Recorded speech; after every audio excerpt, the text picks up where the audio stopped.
Hey, how's everybody doing? Welcome back.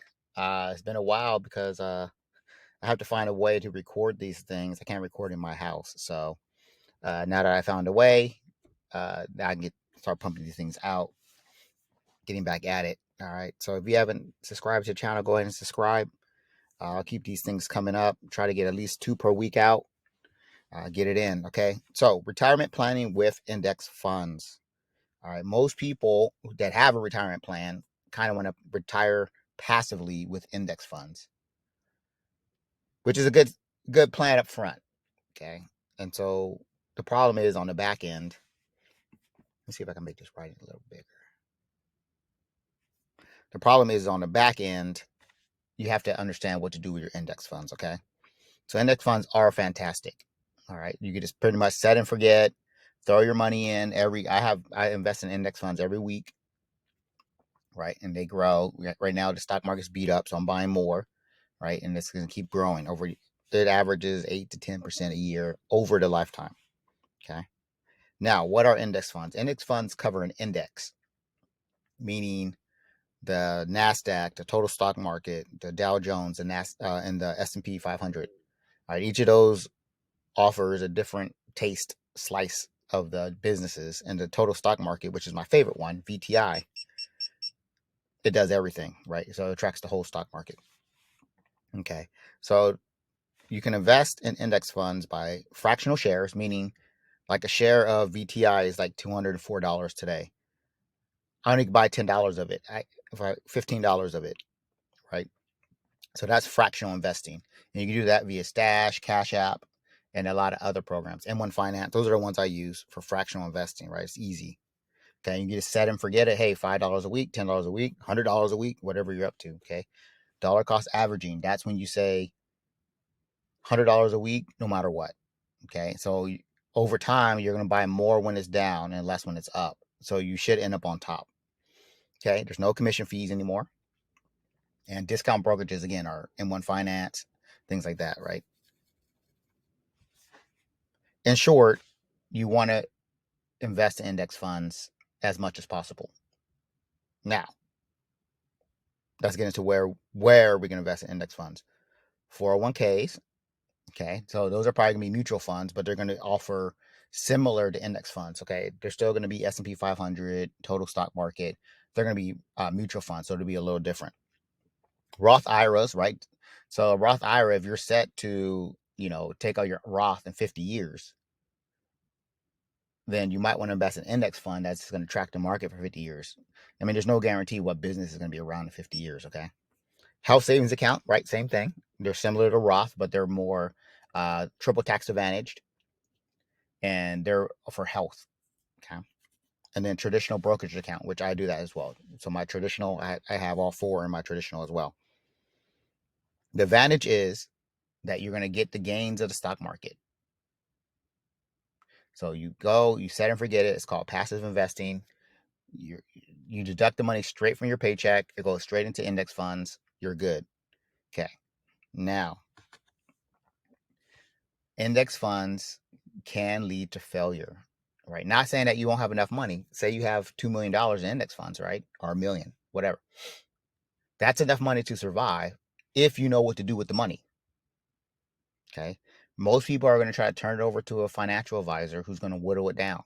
Okay. I'm not saying they're bad, but by nature, they have to take a cut, right? Because that's how they survive.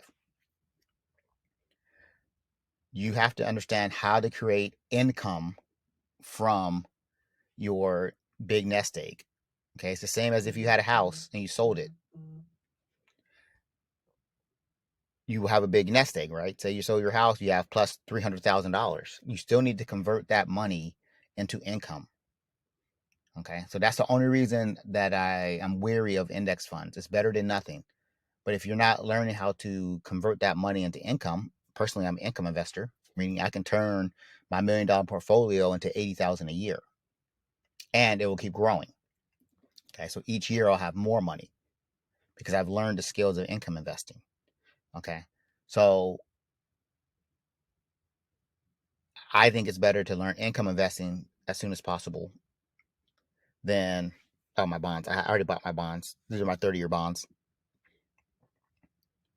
So I think it's better to understand income investing. Even if you invest 80% of your money in index funds, at least understand how to do income investing, which is buying uh, high yielding products that pay you today, right? So blue chip stocks, business development companies, REITs, uh, closed-end funds, stuff like that. At least understand those things so that you can turn any source of money, 10,000, 100,000, 10 million into income. Okay.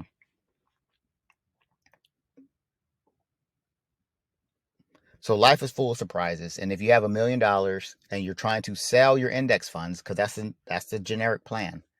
You get $1 million, $2 million. They say sell your index funds slowly to live off that income. That's not income, okay? That's selling. So with dividends and income investing, you have your nest egg, but it pays you. You probably need more money up front to retire. However, it pays you. And if you reinvest a little bit, 25%, then your income will always keep growing. That's why I'm a fan of income investing. Okay.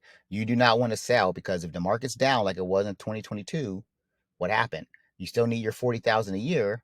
So you're going to take out way more shares to get that same income, same money. So then the next year it recovers, but you have way less shares. And every year you reduce your shares. It's not a good long-term strategy.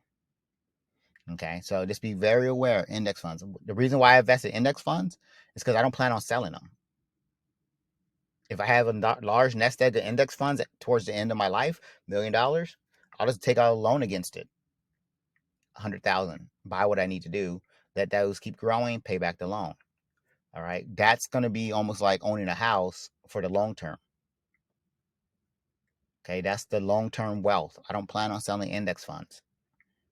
And if I do, it'll be a rare case scenario. Maybe I have $1 million. I want to sell a few shares, buy something else that's going to make money for the family, or buy my son a house, or buy him something, start his business, right? So it's going to, I'm converting that income into more income via business or something else.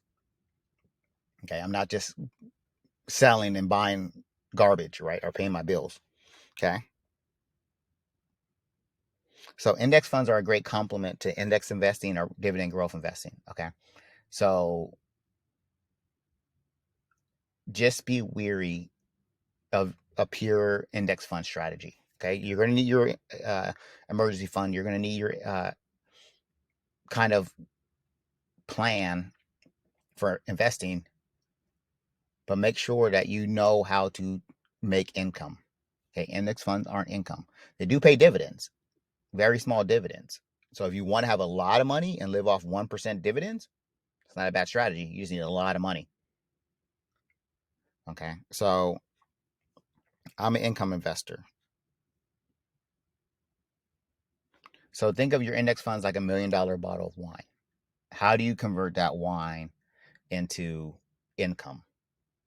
Now, me, if I had $1 million bottle of wine, I can create a lot of content around it, and I'll create content around it. Where did it come from? What's its history? What would you do with $1 million? Blah, blah, blah, blah, blah, blah, blah. And I'll just keep writing or making videos or collecting, whatever.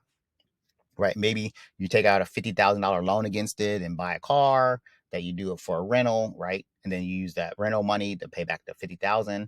Once that's paid off, you buy another one and another one. Before you know it, you have a fleet, right? But the $1 million asset is still there. Okay. And then once you have your business, then you can use your business income to have dividends. So yes, it might take a while, but over time you'll have your $1 million bottle of wine, you have a business, and you have dividends.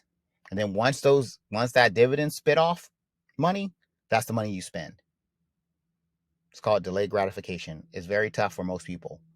All right, because most people would just want to swipe the wine and go buy something, and then it's never going to return. All right, keep your money growing.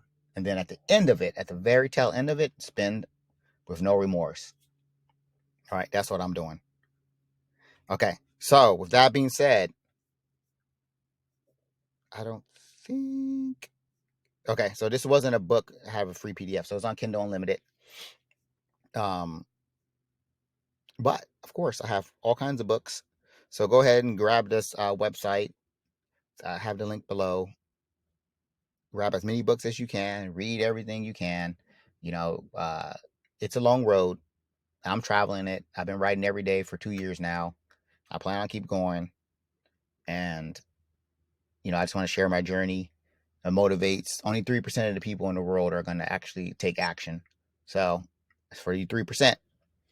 All right, with that being said, I'm off to the next one. Bye.